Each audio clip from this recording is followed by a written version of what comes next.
Hi, everyone, and welcome to the 10 Minutes Now podcast. I am your host, Paola Barcasel, a technology professional based in Singapore. Join me on a series of positive and impactful talks with amazing people around the world, from diverse professional and personal backgrounds. We will learn about their work and personal journeys while having fun along the way. Let's be real. We all need some positive stories right now. So let's get started.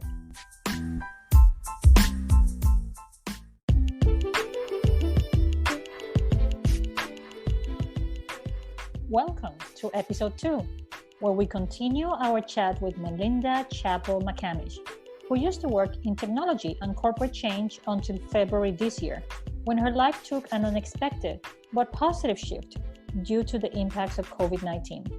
In the previous episode, we covered her early career, our thoughts on the traditional university career path, and also positive stories in the workplace. Today, we'll focus on how practicing Muay Thai and meditation has helped her throughout her life, and how COVID-19 turned out to be a positive catalyst for her. So let's get started.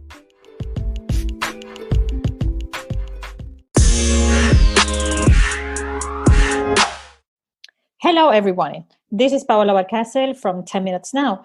We have part 2, and this is my friend Mel. We were just talking about basically happiness in the workplace and listening to positive stories that she's had from her previous professional experiences. So basically going back to what we were discussing before, I want to continue talking about happiness. So let's talk about happiness in the workplace. To many, actually, this sounds like literally utopia or something that is completely impossible.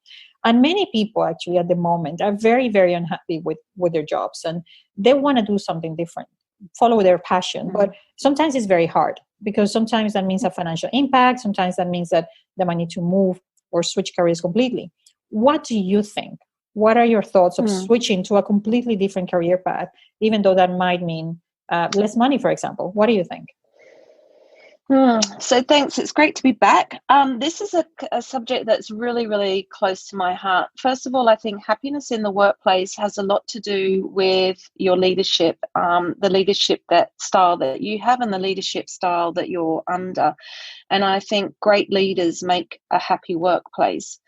But if you're unhappy in work, I really think the best time to start planning for a change is when you're in work. So what you can start doing is looking at what skills do you need to go into your passion or your next career? Do you need to upskill? Do you need to cross-skill? Are there formal learnings that you absolutely have to have? Can you pick up informally? So start looking at the skills required to make that career change, and then see how can you get those. Now, if you need a formal set of skills, you'd have to fall into an academic year or some kind of timetable. So factor that into your planning. The other thing I'd really strongly recommend is networking. What networking groups can you join or can you monitor to start building up some contacts within your next career choice? I think that's really important, and LinkedIn has some great groups on there. So while you're in work and while you have a job and you're earning some money, start planning. If you think that the career change is going to have a financial impact, start working out what is it that you actually need to live on, and what can go from your life, and what can't you live without, and what can you live without. And I think really when we start thinking about changing careers, of course we get very fearful and we put a lot of roadblocks in the way. But actually, and I say this from experience, actually the fear of changing is much, much bigger than the impact of change itself. So the more you can plan and have a clear path for making that change, the better off you are. I agree. I think that's the key, planning. That's a very good point about the fear. A lot of people kind of get stuck, and that stops them from basically moving and doing different things. So basically continuing on that point, I know we obviously have to talk about COVID. I don't want to touch on the negatives, but it's impacting everything that we do. What positive has come out of COVID for you in terms of the way you have shifted completely, the way you see life and work in general? Yeah, so I mean, this is going to sound very weird when I say this, but the best thing that happened to me for COVID was I lost my job. Like I mentioned in episode 1, I've been working since I was 15, and I've been working in the corporate world and in technology, and I'm 50 now. So, I've done the hard yards. And I started to fall out of love with it. Yeah. It wasn't, people were my passion, and there were lots of other things that were my passion. But again, I was feeling fearful about leaving. I was thinking, well, what do I know? What do I want to do? And I started to run a little side hustle. But actually, when I lost my job, it gave me the reason, well, okay, now your side hustle is your main hustle. Yeah. So for me, that losing my job gave me that final push over the mountain, if you like, to really focus on what I want to do. So for me, it was a blessing in disguise. So basically, tell us a bit more about your new project now that you're back in Australia. Yeah, so I found, thanks to my son, I found and fell in love with the beautiful sport, the beautiful martial art of Muay Thai, or some people may know it as Thai boxing. And I just fell in love with it, and I train Muay Thai every day. And Zach and I, my son, we travel to Thailand to train. It's really become a great part of our life. And we have met some amazing people through the sport. We have made some amazing connections and had some wonderful experiences. The one thing that really sort of used to bug me about Muay Thai is when we go into the gym, we're always wearing clothes that are unisex and very kind of masculine, and we look very drab, and they don't adjust to our body types. I mean, even if you're not curvy or too curvy, you just look like a box in a way. Absolutely, absolutely. So this used to sort of get on my nerves, and I also started through Muay Thai. I got to meet a lot of women in rural Thailand and a lot of women in rural Philippines and things. And I started looking at them thinking, wow, I've had so many opportunities in life. What can I do to help these communities of women? I really feel like I need to give back. And one day when I was meditating, it came to me, Mel, you are going to make martial arts clothing and the profits will go to helping women. And I was like, wow. Oh, okay. It just came to you. Literally, it's just came to me. Something from the sky. Okay, yeah, that's pretty cool. Correct. So I've started up a little solopreneur project called the 8 Warriors Women. And I have a female designer who has designed a small range of Muay Thai clothing for women. They will be made in a small factory where only women are working in the factory. Wow. And so, yeah, it's designed by women, made for women, for inspiring women. So that has now become my main gig. That's amazing. And I think this is, I really want to share this with young people and people our age, people of all ages know that there is always something positive coming out of negative. So you said earlier that, correct. I mean, in a weird, ironic way, COVID is the best thing that has happened to you because you were pushed to do what correct. You had been thinking at least or planning in your head. So yes. I also wanted to talk about meditation. So I know a lot of people have talked about this, and a lot of people say, well, this is very trendy. This has been going on forever, but it's only now that it has gathered more attention.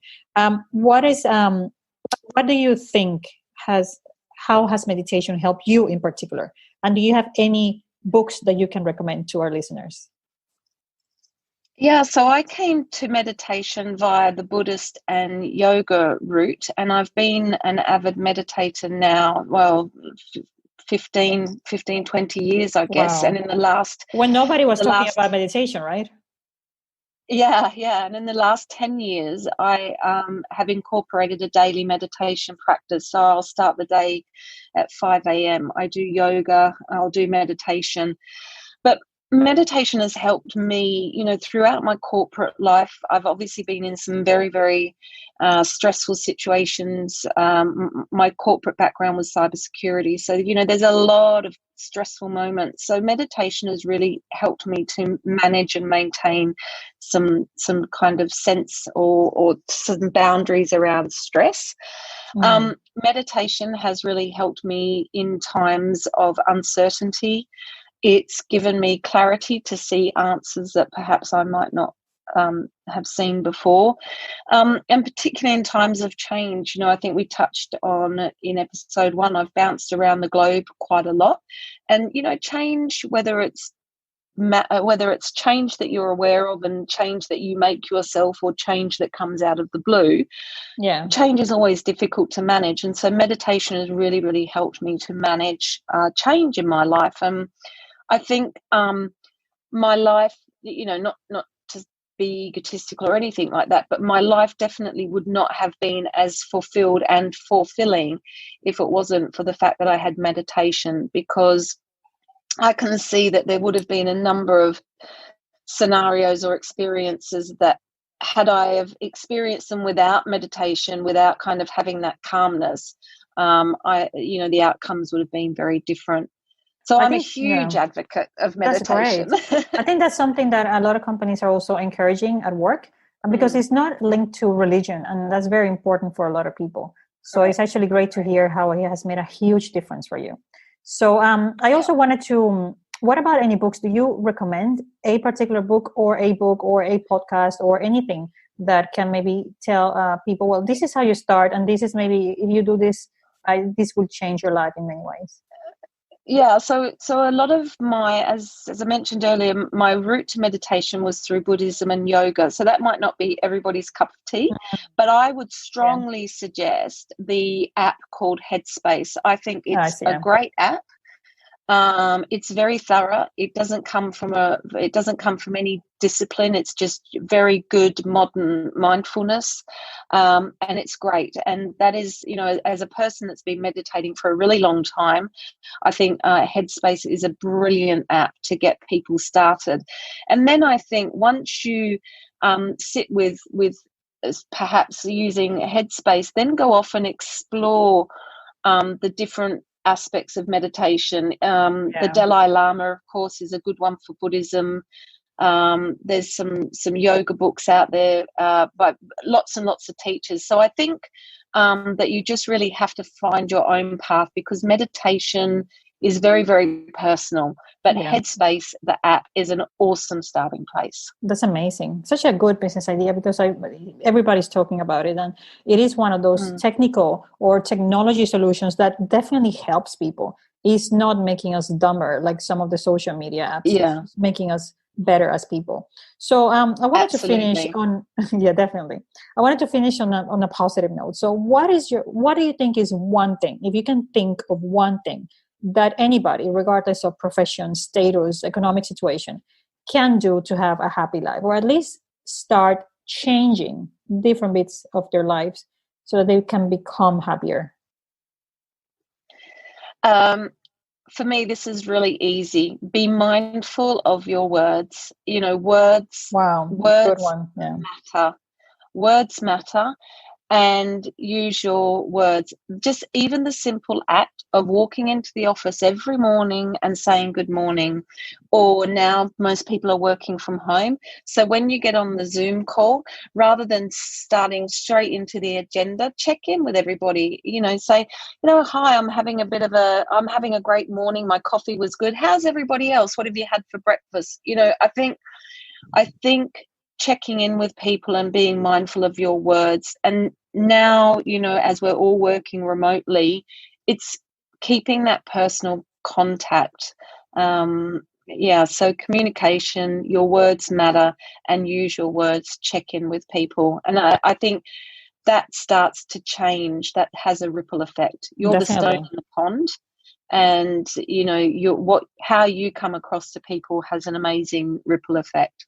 And that's something so easy to do. It's free. It doesn't involve any training. And it might be cultural, I think. Obviously, you lived in Asia. I live in Singapore now. So it's definitely something that doesn't come natural to a lot of people. But a lot of companies and professionals are starting to understand the importance of just being human and nice. And hopefully the times where, especially in finance and banking, where the politics basically were overwhelming and people were just mean. that might go away. Yeah, hopefully, correct. in some ways. Yeah. So thank you so very much for your time today. It was great chatting with you and learning more about your life Yeah, it was good to experiences chat. and how you kept on It's learning. good to catch up with you again. Thank you. Yeah, you thank kept you. learning new things and basically going through huge life changes. All the best with the launch of your activewear range. I'll be definitely one of the very first ones to try it out. And everybody, you can follow me now on Instagram at the8warriors.women. I'm going to add a link to the podcast description. So thank you for joining 10 Minutes Now, and hope to see you on our next episode. Thank you so much.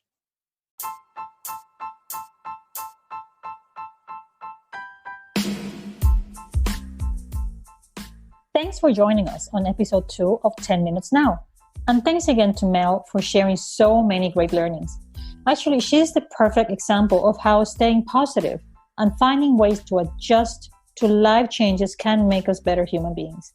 Let's stay positive, everybody. This is Paola Barcasel, and thanks for tuning in to 10 Minutes Now.